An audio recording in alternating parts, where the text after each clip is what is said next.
Sobat LS. Kembali lagi di podcast kita kali ini, season 2, episode 22.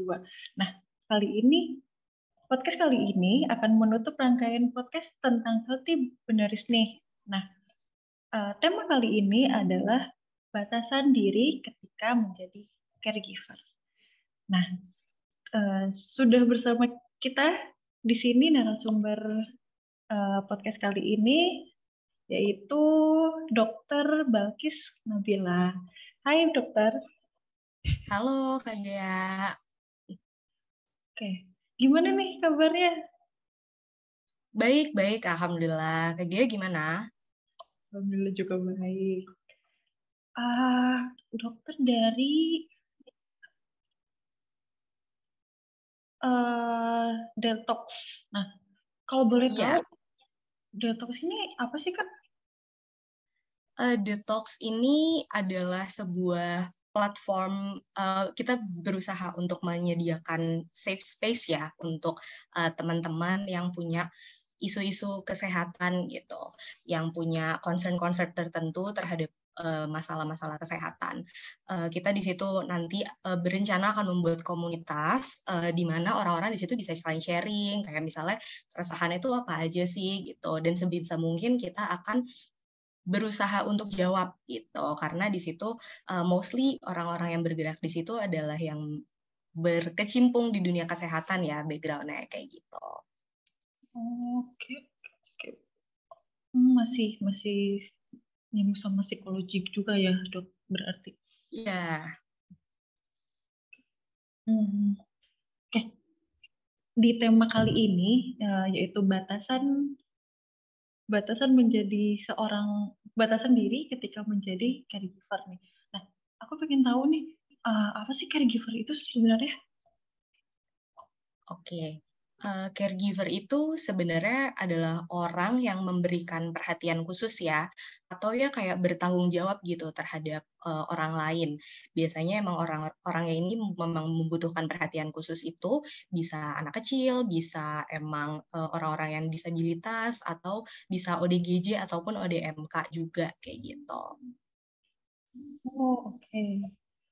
Jadi si caregiver ini untuk uh, menjaga atau melindungi, bukan melindungi, apa ya? Membantu berarti ya.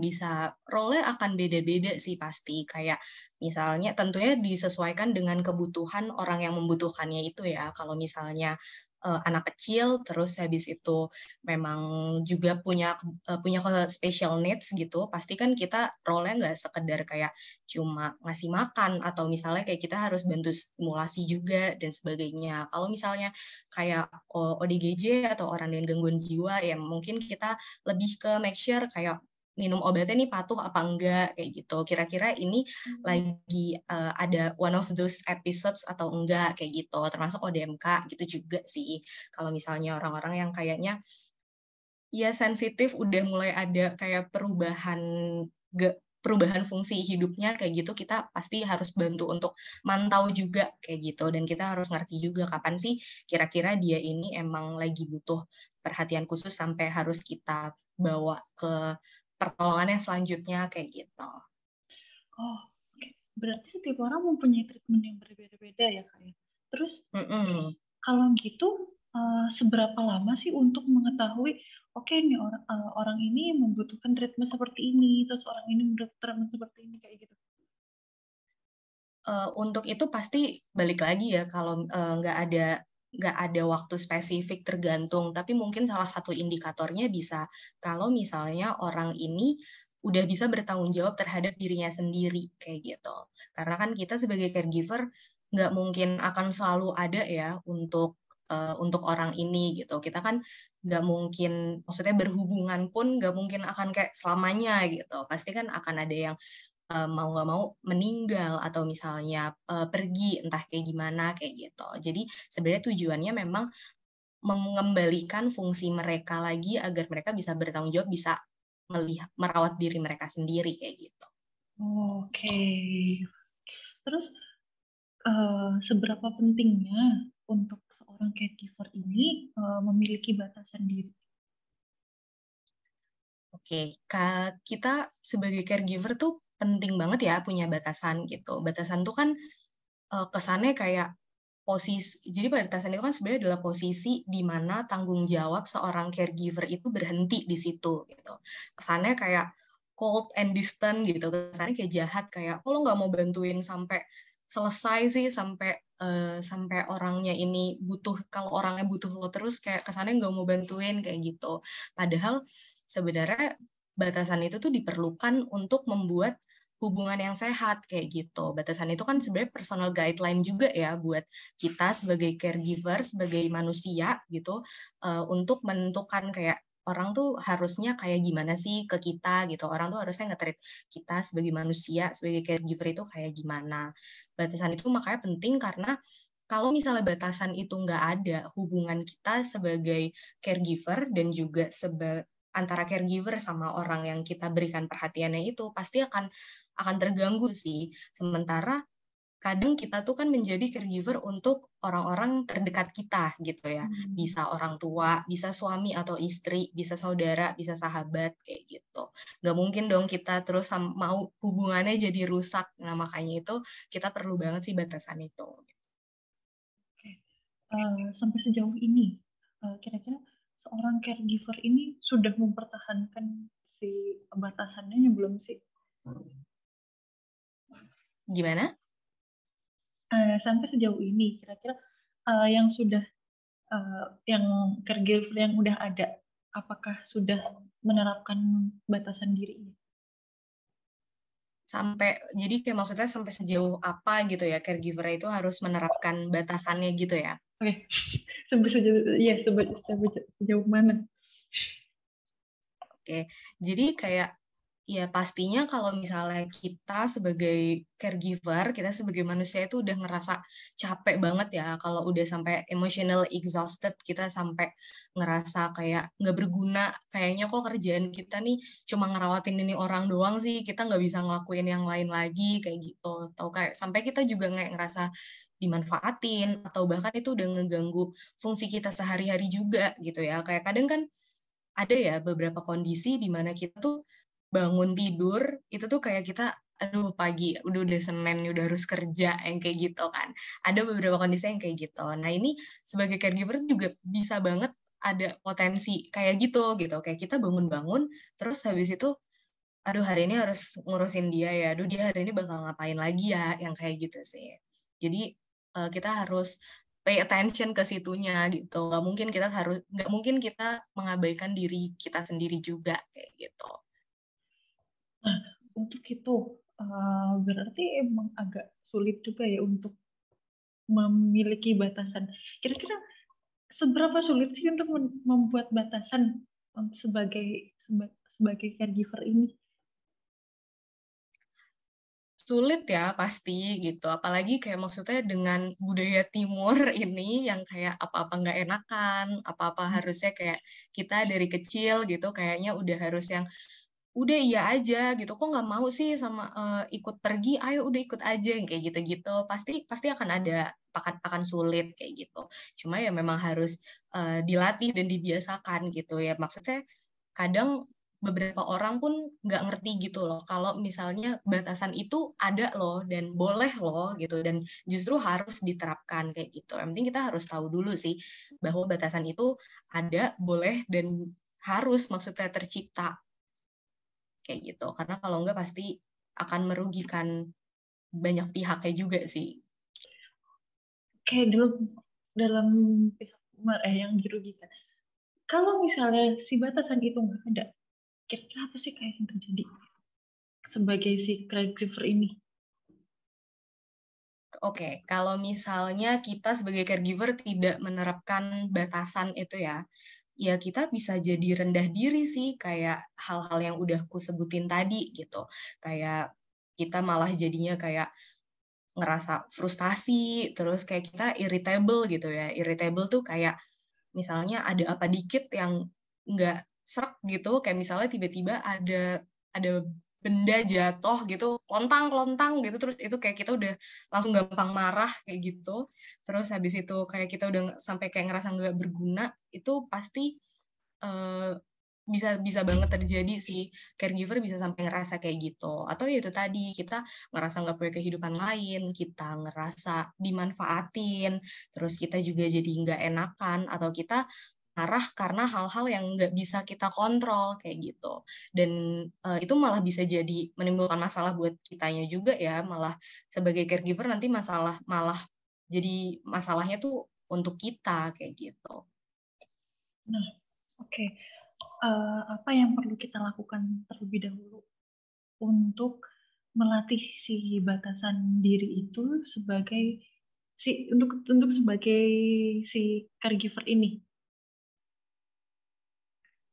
Oke, kalau aku kadang praktikal aja sih, kadang kayak aku ya pause dulu, terus plan, biasanya aku bilangnya kayak pause, plan, sama play gitu. Jadi kayak kita pause dulu, sadar dulu ketika kita menjadi caregiver, ini apa aja sih yang akan terjadi gitu.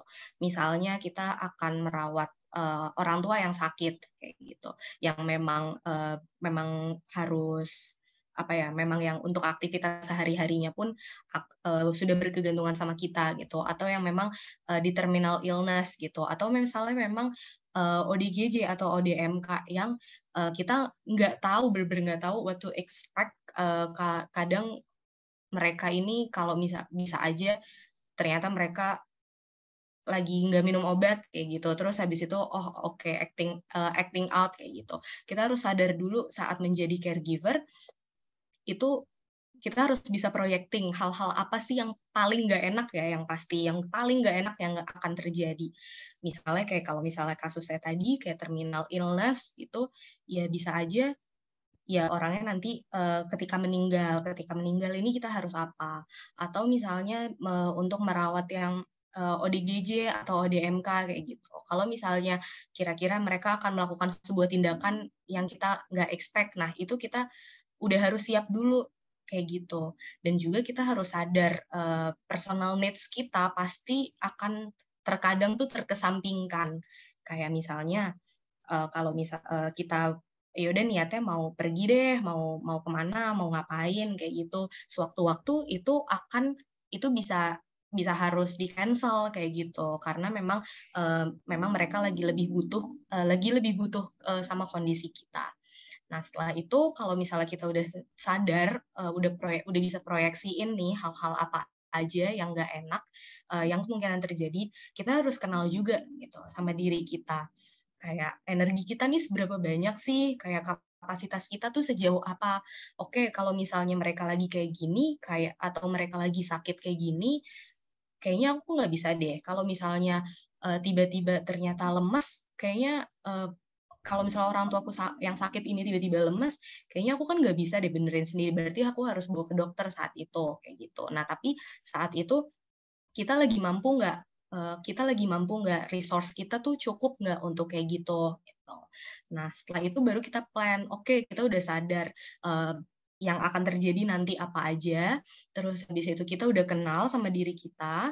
Terus habis itu kita plan apa aja sih yang menurut kita tuh nggak bisa ditoleransi gitu. Kalau aku misalnya, aku sebagai caregiver orang dengan masalah kejiwaan, aku mungkin akan susah untuk mengorbankan me time aku gitu, waktu yang memang sudah aku jadwalkan untuk me time, karena argumenku adalah oke, aku seminggu 7 hari, aku kerja bisa 4-5 hari dalam 1 minggu, terus dengan posisi kerja yang aku nggak tahu ya what to expect di kerjaanku gitu. Kayak aku kan nggak bisa request ya kalau kerja di IGD gitu, kayak maunya nanti dapat pasien yang gak gawat-gawat, itu kan nggak bisa gitu ya. Terus habis itu dengan kondisi kayak gitu aku butuh recharge nih gitu. Nah, itu aku mau aku berarti akan pergi di hari ini. Nah, ketika itu waktu pergi yang sudah aku rencanakan itu terganggu, itu udah nggak bisa aku toleransi sih kayak gitu. Kira-kira tuh yang kayak gitu. Nah, setelah udah kenal kayak gitu ya kita komunikasikan dan set boundaries di situ. Tapi dengan catatan tentunya hubungan antara caregiver dan juga si penerima perhatian ini kan harus harus resiprokal gitu. Kayak maksudnya ya tentu pasti bisa ada adjustment yang muncul kayak gitu. Aku nggak mungkin juga kan kayak maksudnya nggak mau lah terus habis itu kalau gue mau jalan-jalan ke mall terus digangguin padahal ternyata orang tua yang kurawat gitu lagi sakit yang kondisinya lemah yang harus dibawa ke rumah sakit terdekat. Itu kan nggak mungkin juga. Tentunya itu tadi tetap bisa di-adjust sih kayak gitu. Tapi pokoknya begitu sadar, kita udah harus komunikasi dan kita juga harus konsisten, harus komit juga terhadap boundaries yang udah kita set itu tadi. Gitu. Oke, berarti lebih ke sadar diri dulu berarti ya apa yang sebenarnya kita butuhkan. Sehingga Benar. tahu harus apa yang harus kita lakukan juga. Nah, soal komunikasi ini Kak. Soal komunikasi ini. Nah, biasanya kita kan karena kita ngerasa nggak enakan itu loh yang bikin kita tuh sulit untuk mengomunikasikan. Sebaiknya untuk mengomunikasikan si batasan ini itu kayak gimana sih Kak?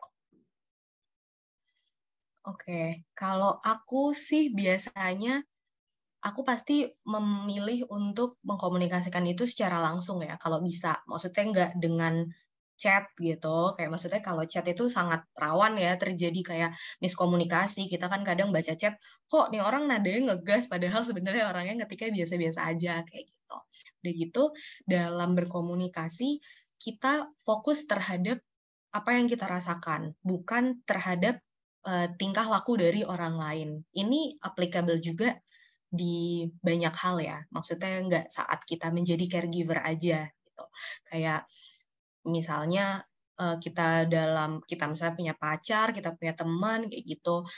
Misalnya kita nggak suka terhadap perilaku mereka kayak gitu. Kita fokus terhadap diri kita. Caranya aku bilangnya aku ngerasa bla bla bla bla karena bla bla bla bla, atau aku ngerasa bla bla bla bla kalau kamu bla bla bla bla kayak gitu. Jadi bukan kayak kamu nih nggak balas chat aku gitu, kamu nih marah-marah mulu, kamu sih nggak minum obat kayak gitu-gitu.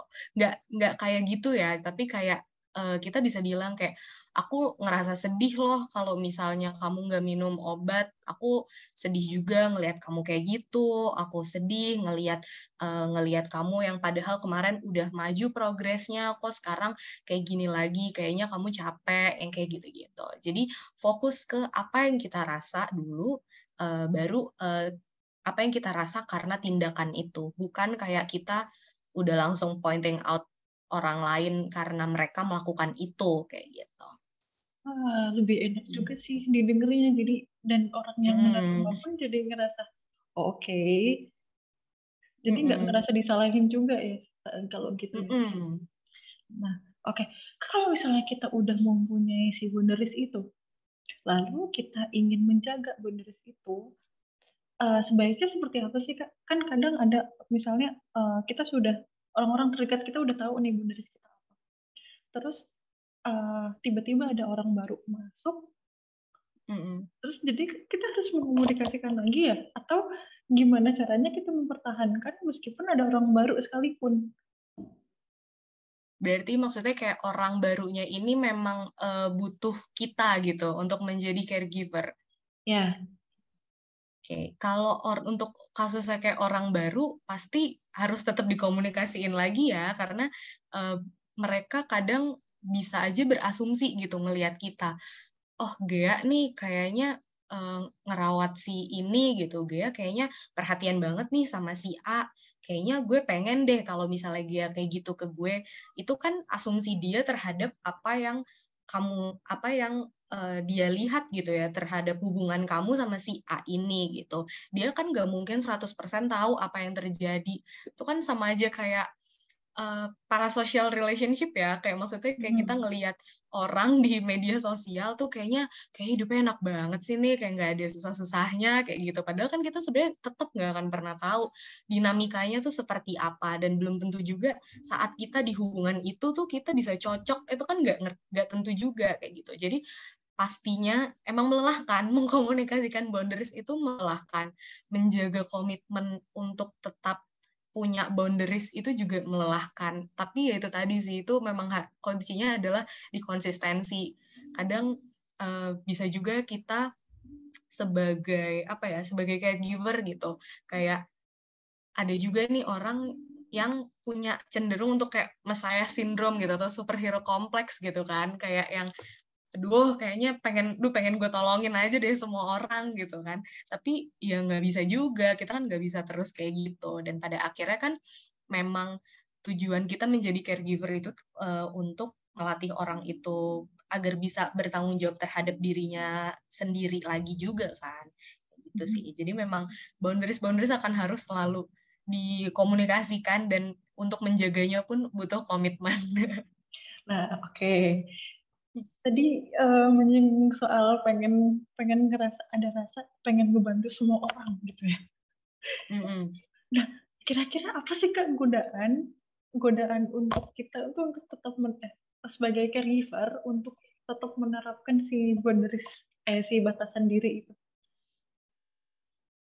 Salah satunya ya itu ya gitu. Kadang kan kita kalau biasanya nih, misalnya menjadi caregiver, terus pasti kan akan ada naiknya ya prosesnya. Kayak misalnya, dia ada progres nih, kayak kita ikutan seneng gitu. Kadang kan kita ikut seneng terhadap oh iya dia kemarin kayak nggak mau minum obat sama sekali kayak gitu, harus benar-benar dipaksa-paksa. Hari ini dia udah mulai ada kesadaran kayak gitu.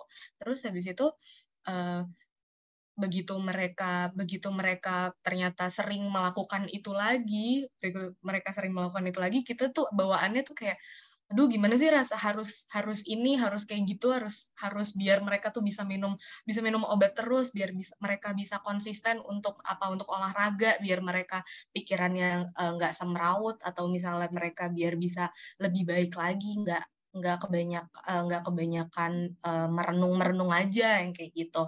Pastinya tuh kayak gitu ya kan. Tapi tentunya itu bisa dicegah sih, maksudnya dengan pengenalan yang baik ya terhadap diri kita sendiri. Kayak ya kita harus sadar juga gitu kadang kalau misalnya kita punya tendensi untuk ngelakuin itu, atau misalnya kayak emang orang yang kita rawat ini kayak gimana sih, mereka polanya kayak gimana. Kan ada juga ya kadang mereka yang ya mereka tiba-tiba melakukan sesuatu itu ya karena kayak gini, padahal udah kita kasih tahu. Ya itu kan berarti sebenarnya bentuk mereka tidak bertanggung jawab terhadap dirinya yang sebenarnya udah kita kasih tahu berulang-ulang kayak gitu. Ya pasti akan harus dicoba cara yang lain kayak gitu sih. Jadi ya pasti godaan-godaannya kadang muncul dari diri kita sendiri juga ya gitu.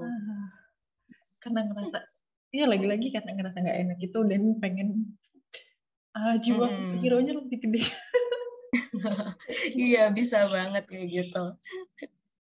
Oke. Tadi udah godaan. Terus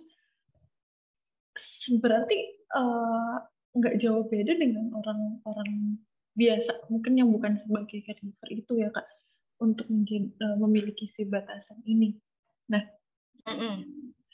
bener. Ini general sih. Oke. Kalau misalnya sebagai caregiver ini berarti bisa merasa burnout-nya kayak bahkan dia kan misalnya kan sedang menjaga orang yang ODGJ.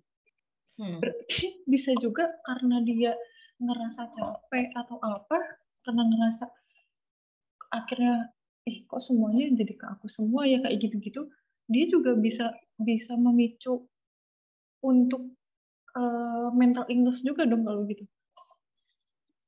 Bisa, maksudnya itu tadi. Makanya berarti hal itu bisa muncul kalau batasannya itu udah terganggu. Ya berarti kan tujuan kita punya batasan itu kan untuk kayak gitu ya. Kita nggak pengen sampai kitanya merasa nggak enak. Maksudnya kesannya gini, kita memberi sesuatu, tapi kok akhirnya sampai kita yang merasa dirugikan. Maksudnya padahal kita memberikan sesuatu secara sukarela. Ya ada sih memang caregiver yang memang profesional gitu ya, maksudnya yang memang dibayar gitu. Tapi kan tetap aja ya kayak untuk merawat, meskipun dibayar pun kan tetap ada keterikatan emosional gitu dalam berhubungan dengan orangnya ini. Bisa banget emang kita ngerasa kayak gitu. Makanya itu batasan itu penting untuk di situ gitu. Oke, seru banget sih. Nah, oke. Mau dong closing statement-nya untuk uh, akhir podcast ini. Oke, closing statement-nya mungkin kayak batasan itu ada dan harus diciptakan dan nggak cuma dalam posisi kita sebagai caregiver ya. Batasan itu harus diterapkan dalam hubungan apapun juga kayak gitu. Dan itu bisa berbeda-beda dengan setiap orang. Kayak misalnya aku berhubungan dengan Kak Gea, aku membuat batasan kayak nggak boleh Kak Gea nggak boleh buka-buka HP, nggak boleh buka-buka HP-ku kayak gitu. Sementara saat aku berteman dengan si A, terus kayak si A boleh aja buka HP-ku kayak gitu. Itu ini sih beda-beda dan emang nggak bisa disamain, nggak ada rumusnya dan itu tergantung hubungan aku sama KG, aku hubungan sama A kayak gimana kayak gitu. Dan kayak mungkin orang lain kesannya kayak ngelihatnya tuh kan kayak apa namanya, kok dia boleh kok yang itu nggak boleh sih kayak gitu, kesannya kayak nggak adil, padahal ya itu tadi setiap hubungan pasti beda dinamikanya dan yang paling penting adalah untuk mengkomunikasikan itu tadi, dan cara komunikasi yang paling efektif adalah dengan point out ke apa yang kita rasa, fokus ke apa yang kita rasa dibandingkan dengan apa yang mereka lakukan kayak gitu. Orang lain pasti akan lebih ngerti sih dengan perasaan kita ya kayak gitu. Wah, seru banget nih podcast kali ini. Makasih ya Dokter Balkis Nabila yang udah menemani podcast kita kali ini.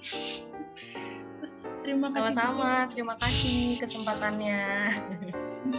Terima kasih juga untuk sahabat LDS yang terus menonton podcast ini. Jangan lupa subscribe ke YouTube LDS dan follow Spotify karena Sobat LDS juga bisa mendengarkan semua podcast LDS di Spotify. Dan jangan lupa untuk follow Instagram LDS. Di sana banyak konten-konten yang mungkin dibutuhkan. Nah, sekali lagi terima kasih Kak sudah menemani sore hari ini. Terima kasih. Semoga kita diketemukan kembali di podcast selanjutnya ya. Amin.